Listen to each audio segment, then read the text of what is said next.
Halo, Assalamualaikum warahmatullahi wabarakatuh. Bertemu lagi dengan saya Hairunisa di minggu ke-11. Pada video yang lalu, kita sudah melihat bahwa bentuk dari konstanta propagasi merupakan bilangan kompleks.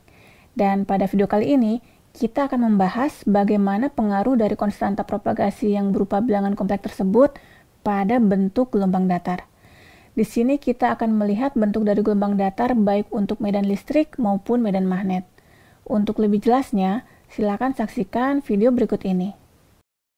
Sekarang kita akan melihat mengenai konstanta propagasi pada gelombang datar yang merambat di udara yang merupakan bilangan kompleks.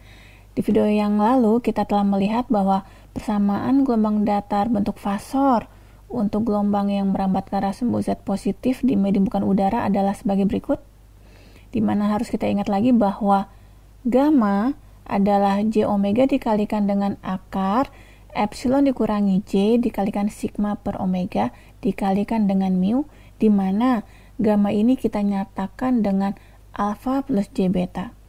Gamma itu sendiri adalah konstanta propagasi, sedangkan alfa dinyatakan sebagai konstanta redaman, di mana persamaan untuk mencari alfa itu sendiri dapat kita lihat di slide, sedangkan beta merupakan konstanta fasa dengan nilai beta sama dengan seperti yang kita lihat pada slide.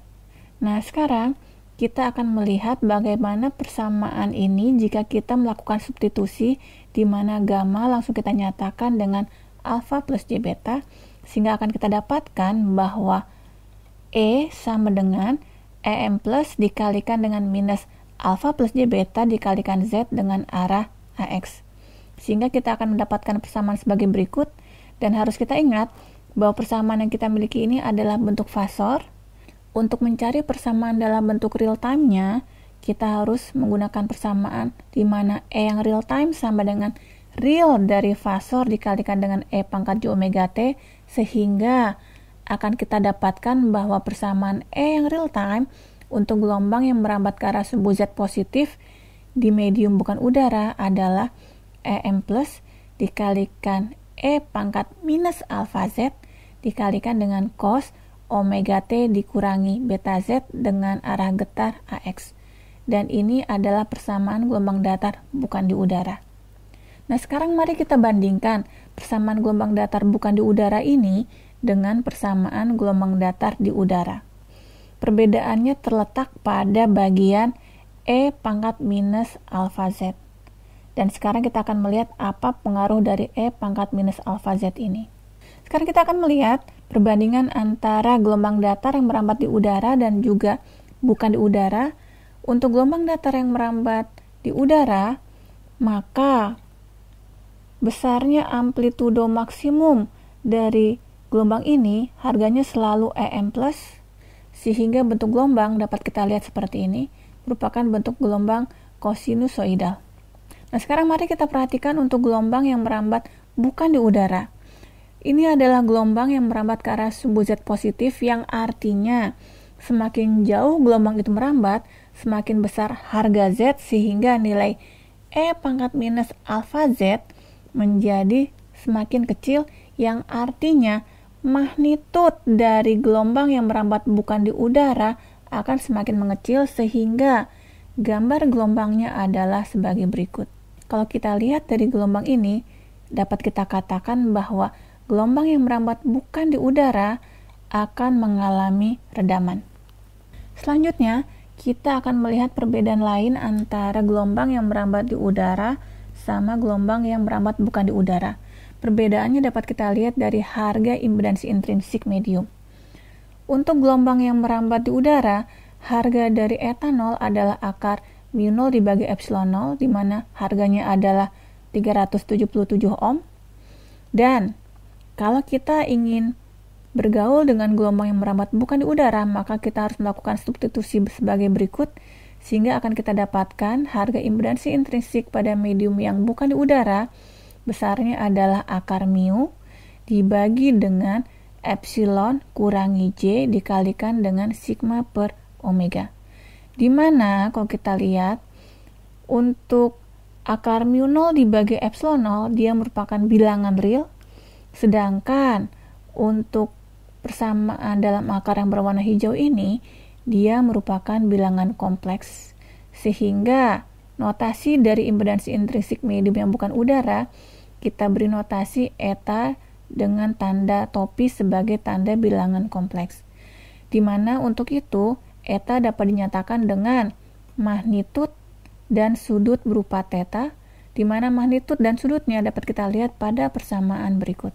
Nah, sekarang timbul pertanyaan, apa pengaruh antara nilai impedansi intrinsik medium yang real dan yang bilangan kompleks? Di sini harus kita lihat bahwa eta pada dasarnya adalah E dibagi H, yang artinya H sama dengan E dibagi dengan impedansi intrinsik, sehingga akan kita dapatkan persamaan sebagai berikut, bahwa H sama dengan E dibagi dengan impedansi intrinsik yang merupakan bilangan kompleks, di mana penulisan dari bilangan kompleks ini dapat kita ubah sebagai berikut, yang artinya sekarang dapat kita lihat bahwa persamaan medan magnet untuk gelombang yang merambat pada medium bukan udara, persamaannya dapat kita lihat seperti ini, dan dalam bentuk real time, persamaannya dapat kita tulis sebagai berikut.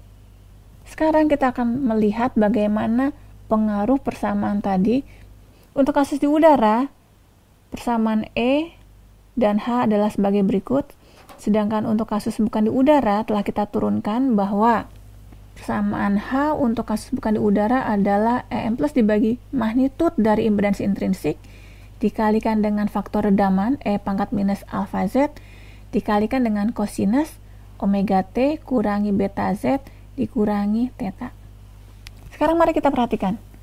Untuk kasus di udara, antara E dan H tidak terdapat beda fasa. Sedangkan antara E dan H untuk kasus bukan di udara akan terdapat beda fasa. Nah, sekarang mari kita lihat terlebih dahulu gambar gelombang medan listrik dan medan magnet untuk kasus di udara. Ini adalah gambar gelombang medan listrik untuk kasus di udara, tidak ada redaman. Dan ini adalah gambar gelombang datar medan magnet untuk kasus di udara, tidak juga meredam. Dan di sini harus kita lihat, karena antara E dan H tidak ada beda fasa, maka pada saat medan listrik harganya adalah maksimum, medan magnet harganya juga maksimum. Pada saat medan listrik harganya adalah 0, medan magnet juga 0, dan selanjutnya.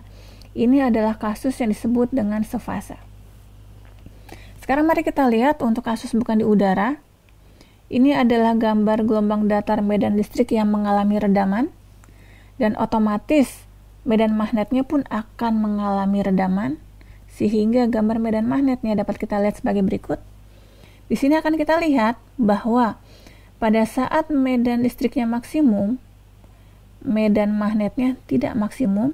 Pada saat medan listriknya 0, medan magnetnya tidak 0, dan ini berarti ada perbedaan yang disebabkan karena ada perbedaan fasa antara medan listrik dan medan magnet. Sehingga dapat kita katakan bahwa pada medium yang meredam, antara E dan H tidak sefasa. Nah, sekarang pertanyaannya adalah, apakah semua medium selain udara meredam? Nah, dari video tadi, kita sudah mengetahui bahwa konstanta propagasi yang merupakan bilangan kompleks merupakan gabungan antara konstanta fasa dan konstanta redaman, yang artinya gelombang yang merambat bukan pada udara akan mengalami redaman. Selain itu, kita juga mengetahui bahwa nilai impedansi intrinsik medium yang bukan udara juga seringkali merupakan bilangan kompleks. Namun demikian, tidak semua medium bukan udara akan mengalami redaman. Di video selanjutnya, kita akan melihat berbagai istilah medium yang berkaitan dengan nilai konstanta redamannya.